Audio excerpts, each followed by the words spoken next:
we looked at the property and it was a brand new build. So what is their biggest problem? Occupancy.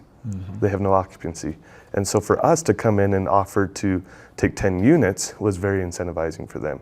And also being the first corporate lease to enter the building, they didn't have any reserves or hadn't met any corporate reserves because there's a certain number of units that they're willing to dedicate to corporate leases. So we're going into a building, brand new build, driving their occupancy up while still being under their corporate lease reserve.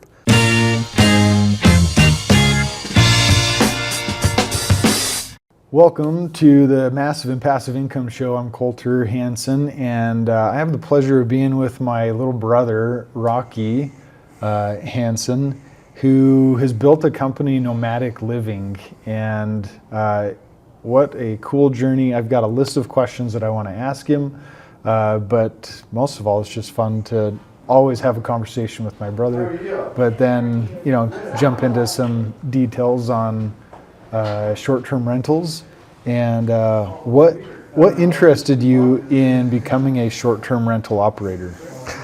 Yeah, happy to be here. Short-term operator, just the opportunity for, one, a legacy, for a family, for generations to come, but looking at the opportunity to maximize potential revenue per unit. And that was really the biggest draw for me, was the upside potential that short-term rentals have. Very cool.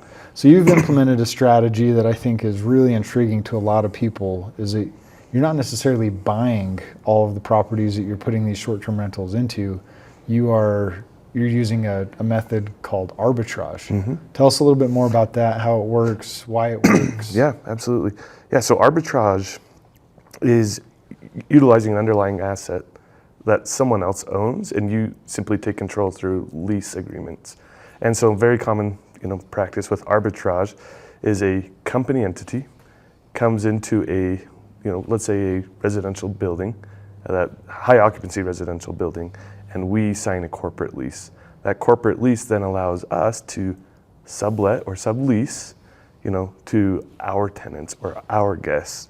And so that's really the entire, model, is where we take somebody else's asset. We have no cash to build or to buy, but we then sign an agreement, for a 12, 15, 24 month period and take control of the asset and then turn around and sublet it. Whether we could do short to midterm rentals, we could do a long term with a furnished ability, but we really looked at it as an opportunity to, maximize cash on cash returns. What does it cost to buy? There's creative buying strategies, but it takes 15, let's say 10 to 12,000 bucks to furnish an apartment after you take control through a lease agreement, and then you look at the opportunity to cash flow $1,000 a month, and so you're making let's say they do 10,000 bucks. Let me back up. If it costs $10,000 to furnish an apartment, just for a round number, and you cash flow $1,000, you're making 10% on your cash outlay, and that's why we're really interested with the arbitrage model, is the instant cash on cash returns. Very cool. So describe one of your transactions. Absolutely. And break down the details, the numbers, why they work, and how they work. Yeah, absolutely. For short-term rentals, looking at the industry and what really drove occupancy was amenities. And so when we went and identified properties, we were looking for properties that had the best amenities for short-term rentals: a pool, a hot tub, a gym, even a sauna. And so the very first place that we transacted was in downtown Salt Lake, across from the Jazz Arena. I think it's the Delta Center now. But we looked at the property and it was a brand new build. So what is their biggest problem? Occupancy. They have no occupancy. And so for us to come in and offer to take 10 units was very incentivizing for them. And also being the first corporate lease to enter the building, they didn't have any reserves or hadn't met any corporate reserves because there's a certain number of units that they're willing to dedicate to corporate leases. So we're going into a building, brand new build, driving their occupancy up while still being under their corporate lease reserve. But looking at the property, it had a rooftop bar and lounge area, had an infinity pool, and I mean, it's 13, 14 stories in Salt Lake City. It's a tall building here, but it had an infinity pool, hot tub, lounge area, bar, grill, and then you go down and you've got full-size gyms with a CrossFit training center. And then you've got on-site yoga classes that our guests can attend for free. They have a poker lounge. They have pool, pool, billiards, ping pong. They have a picnic area. The amenities just continue to go on and on and on for us. And when we looked at that in the eyes of short-term rentals, it was very incentivizing. It doesn't cost us anything to maintain or run those amenities.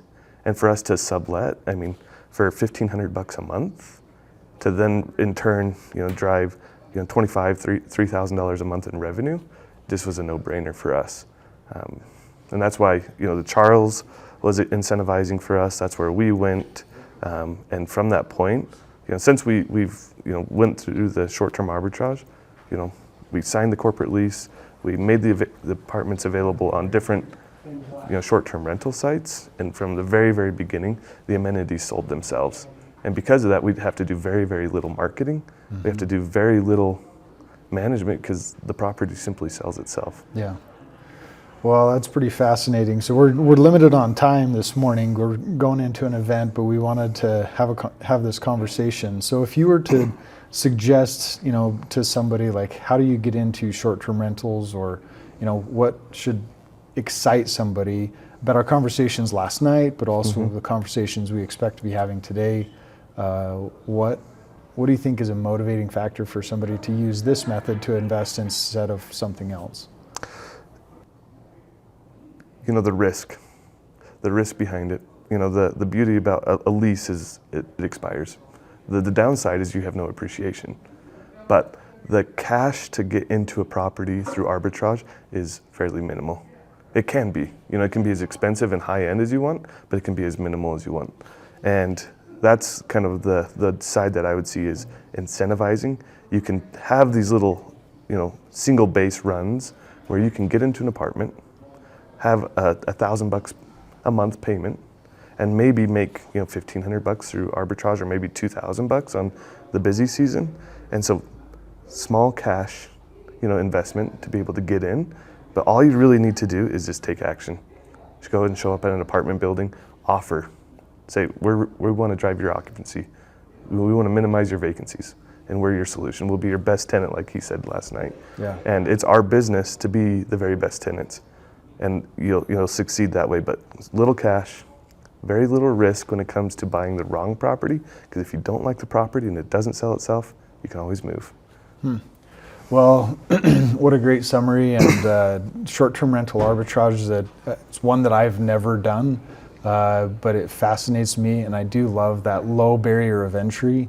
But it requires a certain level of professionalism and structure and systems that allow for the unit to be protected, for you to maintain that high quality of tenancy, so that your building owners, your maintenance people are all incentivized to take care of your unit, ultimately your guests that are coming through there, because it reflects on your brand. So what a fun conversation. Nomadic Living, thanks for joining us on the show this morning, but love to have more of these conversations, as we will, not necessarily very much on camera, but anyways, thanks for joining us today.